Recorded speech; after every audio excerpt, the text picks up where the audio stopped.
Hey everyone, my name is Jeremy, and I want to do a presentation on meditation for beginners.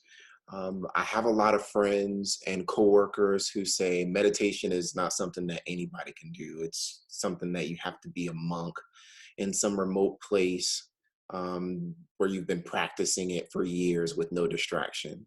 Or they're saying, every time I meditate, I have a million thoughts that are going on in my head and I can't stop it. Or they're saying, um, I'm just not good at it. I just can't do it. Well, hopefully after the end of this presentation, you won't be one of those people and you'll have information or at least some best practices on how to meditate and why it's beneficial for you. So what I want to talk about, define meditation, go over the benefits of meditation, how to meditate, and my own personal experience with meditation.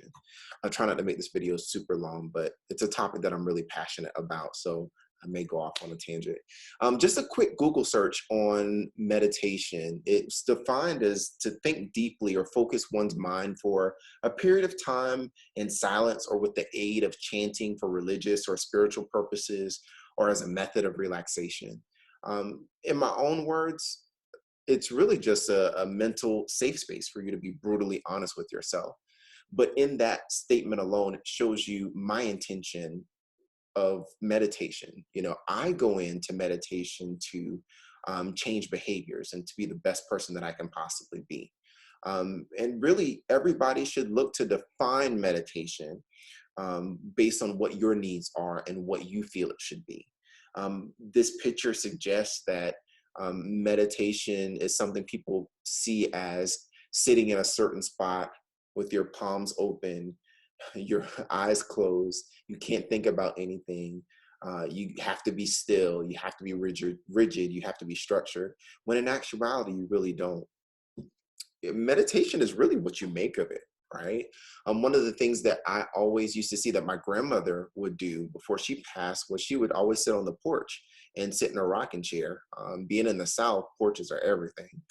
Uh, I would never understand why she would do that. But then as I got older, I found that what she was truly doing is she was bringing herself fully in the present and then having that vulnerable space, to just be one with herself, to just exist, and to really have that opportunity to disconnect from people or circumstances and just be, you know. Meditation can be something that you do with people who you trust, preferably, and who you feel that you can be vulnerable with. But it truly is what you make of it. Um, don't have this prescribed idea of what meditation is based on what you've seen, because probably what you've seen is, again, some monk that's been sitting in solitude or isolation for quite some time and has been practicing meditation for years, hours within a day. It will take you hours in a day and years to get to that, which is why you shouldn't allow that picture or that image to be what you strive to be. You should just be what you want it to be. All right, so let's get into the benefits of it. So the benefits for me, again, based on my intention in going into meditation, which is to be a better person, it gives me the safe space to say, you know what, that was probably not the best move. And you have this habit of doing that same thing, but it only happens when this trigger happens, right? When I allow myself to be vulnerable, I can identify a trigger and I can identify a behavior and then I can change. So for example, if my trigger is rude people and my behavior is to lash back out at them, then I may not get the best outcome. But if I identify that my trigger is rude people and I say, hey, I want to change that behavior, I want to seek understanding, then meditation allows me to do that because it allows me to replay back, oh, well, when you lashed out at this rude person, this was the outcome. Maybe you should change your approach, right? And of course, you have to create a habit out of it. So that way your mind changes, you get different results, you live a healthier lifestyle, and then life changes altogether. Now, the meat and potatoes. So what I find is that the most common excuse when I talk to people is I can't stop the thoughts that are happening. Have a million thoughts that are happening at one time. I don't know how to stop it. It's never quiet in my head. Well, my friend, this is why you should practice grounding exercises. Grounding exercises or techniques simply allow you to use your senses as a focal point in the present for you to quiet, stop, or get rid of the thoughts in your head for that moment. So, what that means is for me, I use my sense of smell, touch, and hearing. So I will light a candle close enough for me to smell it, but of course, within safe distance. I'll grab a necklace, usually it's this, or a bracelet of some sort, or a fidget cube to put in my hand, and I'll take off my socks and my shoes so I can feel the carpet or the surface that I'm on.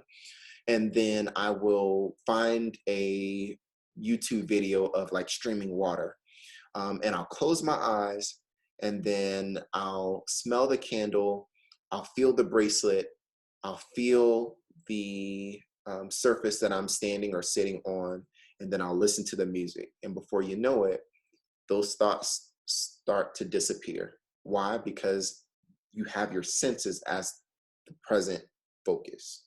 Um, you can't replace a thought with a thought, because you can't necessarily say that that's past, present, or future, right? More than likely, if it's a thought, it's something that's happened in the past, right? But that's one of the things. This picture of Saturn, you really have to create that safe space in order for you to have the ability to be vulnerable, right? You don't want to just open up yourself all willy-nilly. And what that takes is for you to set boundaries with friends and family, and for you to put your phone on do not disturb, for you to say, okay, this day, every day, I'm going to use this as my safe space and I'm not going to change it. So see the rings of Saturn as that boundary that you're putting up, right? And see the body of Saturn as yourself being vulnerable. What I find when I meditate is that there is a lesson in every circumstance and every person that you meet. So basically, what that means is when you see Joe Blow coming at you, there is something that Joe Blow is trying to teach you, but Joe Blow doesn't know that he or she is trying to teach you that. Make sense? Or you might find yourself in circumstances like, this always happens to me, or why is it that there's always somebody in my life that is using me? That, my friend, is a trigger for you to identify, learn, and apply the lesson. But you can only do that when you're being vulnerable with yourself, and you can only be vulnerable with yourself when you have that clarity of thought, right? Get it? And then, of course, as you start to identify, learn, and apply the lesson, then you think before you act. Because what you find is um, within that lesson, there's a trigger and a behavior, right? When you have the ability to identify that trigger and change the behavior, then your outcome changes, right? Life shifts in your favor, right? But when you get in that circumstance again, or any circumstance really, think before you act. What I have found is the more that I meditate, the more that I ground myself into the present, when things happen to me, I tend to have a slower response. So at work, people are people. They're not necessarily self-aware, so they might lash out. Before, I would, in some instances, be guilty of lashing back at them. But now what I'll say is, you're lashing out. There's something deeper in this. I know that there's a lesson somewhere, so let me just be mindful of how I respond, right? And what I find is that going to that place of clarity by grounding myself into the present,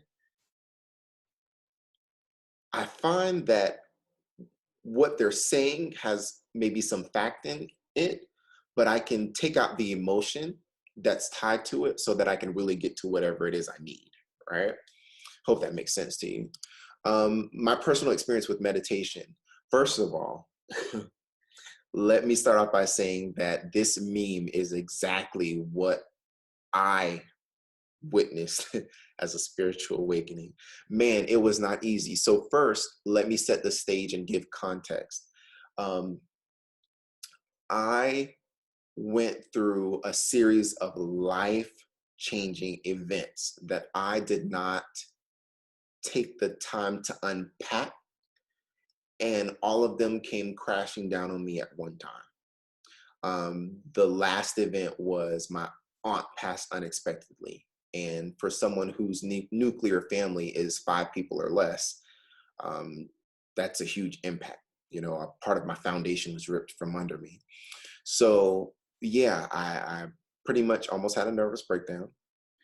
And yeah, I went searching for answers. And I didn't realize that I was grounding and meditating and pulling myself out of that deep, dark place, but I was, right? So what I would find is that at night, I would be sitting on the porch and I would be looking up at the stars, looking up at the moon, listening to the wind, listening to the leaves blow up against each other. I would have a citronella candle for the mosquitoes in the South. Um, and I would have maybe like a glass of wine. And what I recognize is that in listening to the leaves and looking at the stars and the moon and feeling the warmth of the candle, the coldness of the glass, I was pulling myself into the present. And then what I would then go into is asking those deep questions. Why is this continuously happening to me? Why am I always going through these traumatic events that seem to just knock me down, you know? And what I recognize is that when I got knocked down, I wouldn't take the time to unpack, which then led me to not becoming self aware, which was the lesson in each of those traumatic events, right? For me. So now that I had gained this self awareness, I started to identify, oh, okay, I get it. Life is full of lessons through people and circumstances. And how I respond to that dictates what happens to me. That's the karma or the energy that goes out and comes back to me. So now when a circumstance happens or a person comes to me, I'm like, who are you? And what did you come to teach me? You know, every time that something happens to me, I have a slower response. I think a lot more before I react. Because essentially, in doing that, I am saying, okay, I know that I want to be a better person. When I say that, it goes out to the universe, but it's not going to come back as me wanting to be a better person. It's somebody tap dancing on my last nerve. It's somebody always lashing out at me. It's always um, somebody coming up short on their end of the bargain. You know, it's all of these circumstances and people that are kind of molding and shaping me to be the best person that I can possibly be, right? But I only know that because I take the time to identify the lesson, learn the lesson, and apply the lesson, recognizing that there's a trigger and a behavior. But I can do that because I'm vulnerable with myself and I have clarity of thought.